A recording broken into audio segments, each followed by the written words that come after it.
Dear students, welcome to my YouTube channel. हमने पिछली video में एक्सरसाइज 5.3 का क्वेश्चन थर्ड का पार्ट फोर्थ सॉल्व किया था। आज हम इस वीडियो में एक्सरसाइज 5.3 का क्वेश्चन थर्ड का फिफ्थ पार्ट सॉल्व करेंगे। ये न्यू एनसीईआरटी बुक से लिया गया है।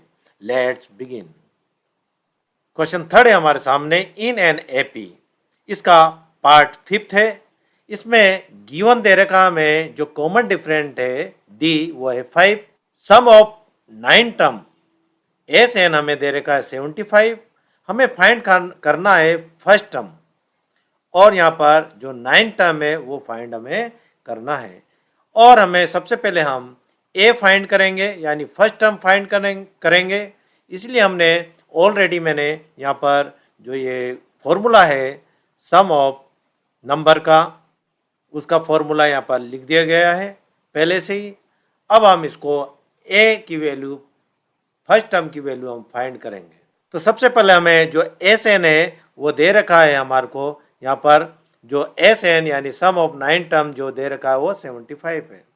तो हम यहाँ पर लिख लेते हैं एस एन यहाँ पर 75 इक्वल टू एन की वैल्यू नंबर ऑफ टर्म जो दे रखा है वो है हमारे पास 9, ये 9 है। एन की जगह हम लिख लेते हैं 9/2 ब्रैकेट 2 एस इट इज। ए की वैल्यू हमें निकालना है तो हम ए भी हम एस इट इज हम यहाँ लिख लेते हैं, प्लस एन की वैल्यू है हमारे पास 9, ये 9 लिख लिया हमने, -1, और ये डी की वैल्यू है 5, ये 5 हमने पुट कर लिया। 75 इक्वल टू 9/2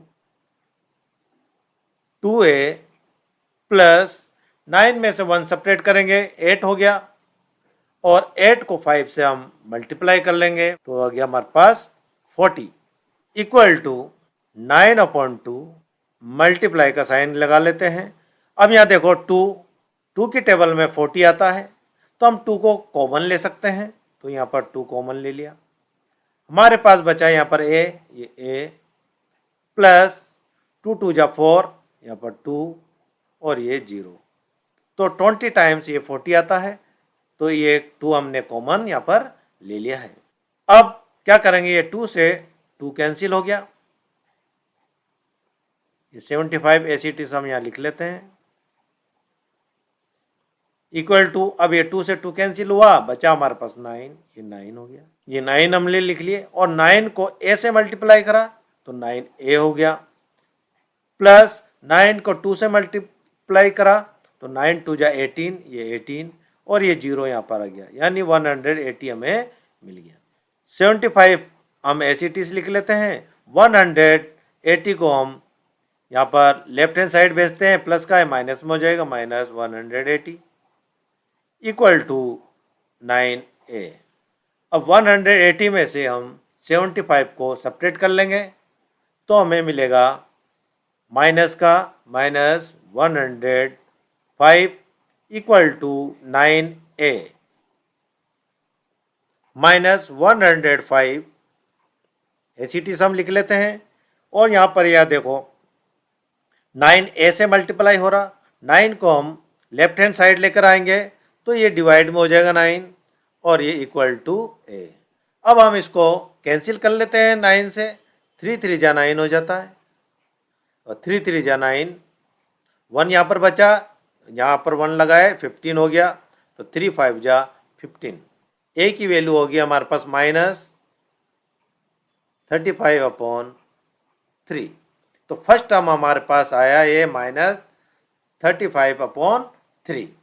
अब हमें फर्स्ट टर्म की वैल्यू मिल गई है, तो हम आसानी से अब हम जो 9 टर्म है उसको हम फाइंड कर सकते हैं। इसलिए हम AP का यहाँ पर फॉर्मूला लिख लेते हैं, AN equal to A plus n-1 D।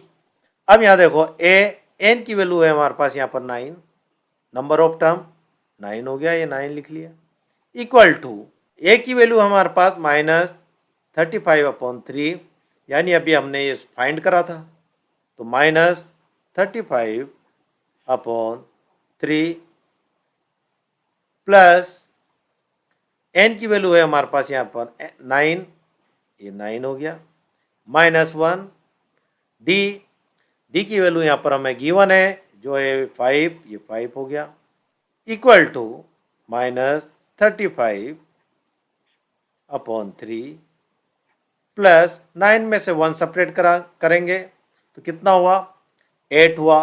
8 को हम 5 से मल्टीप्लाई कर लेंगे तो हमें मिल जाएगा 40। 8 5 जा 40 हो गया।